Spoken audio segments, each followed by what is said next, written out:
परीक्षा का परिणाम घोषित करना एक तकनीकी काम है और समय इसका टाइम कंज्यूमिंग है, वक्त लेता है। और इस परीक्षा परिणाम को घोषित करने के लिए ताकि पारदर्शिता बनी रहे और जीरो एरर के साथ हो, बिना किसी त्रुटि के लिए हो, इसके लिए अलग अलग जो फर्में हायर की गई हैं। जो एक फर्म है, सबसे पहले तो जो भी हमारी OMR शीट प्राप्त होंगी उन सभी की ICR होगी, यानी उसकी इमेज कैप्चरिंग होगी, यानी उसकी फोटो खींची जाएगी करेगी, उसके रिकॉर्ड को प्रिजर्व किया जाएगा, ताकि फोटो खींचने के बाद उसमें किसी प्रकार की तरमीम की, किसी प्रकार की छेड़छाड़ की, किसी प्रकार की चेंज करने की, परिवर्तन करने की कोई संभावना नहीं रहती है। और इमेज कैप्चरिंग के बाद उसको स्कैनिंग के लिए एक फर्म को दिया जाएगा, और उसके बाद जो दूसरी तरह से दूसरी फर्म है वो पैरेलल दूसरी फर्म भी उसकी स्कैनिंग करेगी और उसके परिणाम तैयार करेगी।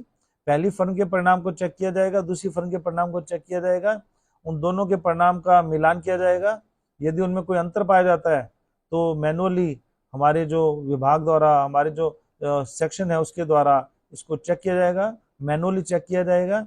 उन दोनों का मिलान होने के बाद भी एक थर्ड फर्म के द्वारा उन दोनों का फिर से मिलान किया जाएगा। और रैंडमली हम क्या करेंगे कि हम मैनुअली भी कुछ प्रतिशत रिजल्ट है उसको मैनुअली भी चेक कराएंगे।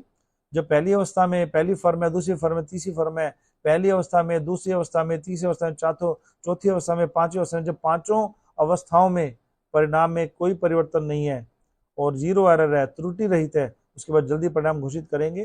और मैं मानता हूँ इसमें 2 से 3 सप्ताह का कम से कम समय लगना चाहिए, लेकिन हम इसको शीघ्र जल्दी से जल्दी त्रुटि रहित परिणाम घोषित करने का प्रयत्न करेंगे।